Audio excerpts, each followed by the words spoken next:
رمضان کے بارے میں آپ کے سامنے کچھ باتیں کہنا چاہتا ہوں۔ رمضان وہ مہینہ ہے جس میں قرآن نازل کیا گیا ہے، اور اس شکرانے کے لیے ہم لوگ رمضان میں روزے رہتے ہیں۔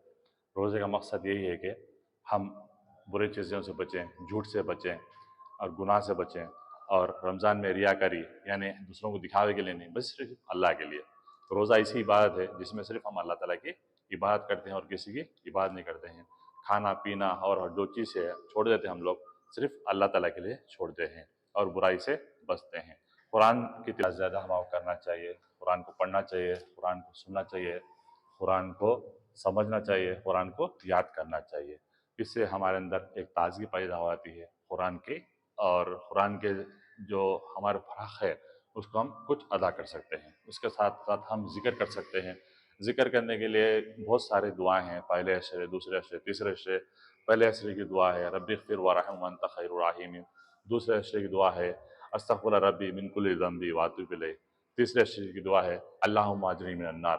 پہلا اشرہ رحمت کا ہے، دوسرا اشرہ مغفرت کا ہے، تیسرا اشرہ ہے دوزخ سے خلاصائی کا، یعنی دوزخ سے ہم اللہ تعالیٰ سے پناہ مانگتے ہیں۔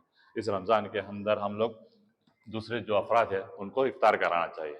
افطار کا اجر بہت بڑا ہے۔ ایک آدمی کو افطار کرانے کا ثواب ایسا ہے کہ اس روزے کے دار کے برابر ثواب ملتا ہے۔ اگر کسی روزے دار کو ہم پیٹ بھر کھانا کھلا دیں گے تو اللہ تعالیٰ قیامت کے روز ہمیں ہماری گردن کو دوزخ کی آگ سے بچا لیں گا۔ خیر خیرات افطار کرنے کے لیے یعنی ہمارے پاس جتنی استطاعت ہے اس کے اندر افطار کرانا چاہیے۔ ضروری نہیں ہے کہ بہت زیادہ، بلکہ ایک کھجور کے ذریعے، پانی کی گھونٹ کے ذریعے یا دودھ کے ذریعے ہم لوگ افطار کرا سکتے ہیں۔ اور رمضان کے اندر زیادہ سے زیادہ ہمارے کو خیرات کرنا چاہیے۔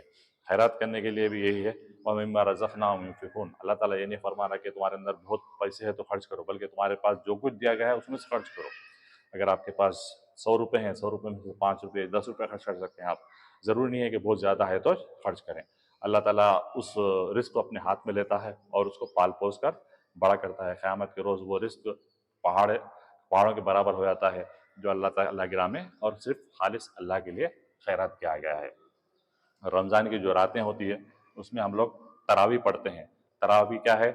یہ فرض نماز کے علاوہ جو نماز ہوتی ہے اسے تراویح کہتے ہیں۔ اس نماز کو عشاء کی نماز کے بعد پڑھا جاتا ہے۔ اس کی 20 رکعتیں ہوتی ہیں، اور رکعتوں کے اندر ہم قرآن کو پڑھتے ہیں، یعنی 30 دن میں ایک قرآن کو مکمل کرنے کی پوری کوشش کرتے ہیں۔ یہ بھی ایک بہترین عبادت ہے۔ اس کے ذریعے بھی ہم قرآن کو سنتے ہیں ٹھہر کے اللہ کے سامنے اور اس کا کام کرتے ہیں۔ شب قدر، شب قدر وہ ہے جو 1000 مہینوں سے زیادہ افضل ہے، اور اس رات کو اللہ تعالیٰ نے چھپا کے رکھا ہے 5 راتوں میں، 21، 23، 25، 27 اور 29۔ تو ان راتوں کے اندر ہم کو شب قدر کو تلاش کرنا ہے۔ بعض صحابی نے کہنا ہے کہ یہ 27ویں رات ہے، بعض 21 کی، بعض 23 کی، اور زیادہ تر لوگوں کا قول یہ ہے کہ یہ 27ویں رات ہے۔ تو شب قدر میں خاص جو دعا پڑھنے والی وہ یہ دعا ہے اللہم انک عفو تحب العفو فاعف عنی۔ یہ دعا پڑھنا ہے رات میں۔ یہ دعا پڑھ کے اللہ تعالیٰ سے دعائیں مانگتے رہنا چاہیے۔ اس کے اندر اللہ تعالیٰ سے ہم دعا مانگتے ہیں، اللہ تعالیٰ سے معافی مانگتے ہیں، اللہ تعالیٰ سے ہمارے جو درجات ہیں اس کو بلند کرنے کے لیے اللہ تعالیٰ سے ہم زیادہ سے زیادہ کوشش کرتے ہیں۔ یہ روزہ سارے انسانوں کے لیے بھلائی اور کامیابی کا ذریعہ بن جاتا ہے، جہاں پر خیر خیرات کا ایک بڑا سا وہ ہو جاتا ہے اور فراغ دلی ہو جاتی ہے، گناہ سے بچنے کی کوشش کی جاتی ہے، اور ہر جگہ نیکی اور بھلائی کو پروان کیا جاتا ہے۔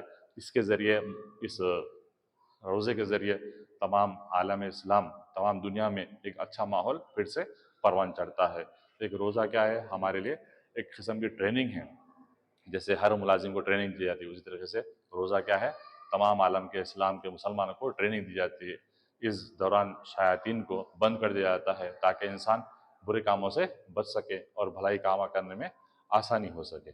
تو یہ کچھ باتیں تھے جو رمضان کے تعلق سے میں آپ کے سامنے رکھا ہوں۔ وآخر دعوانا الحمدللہ رب العالمین۔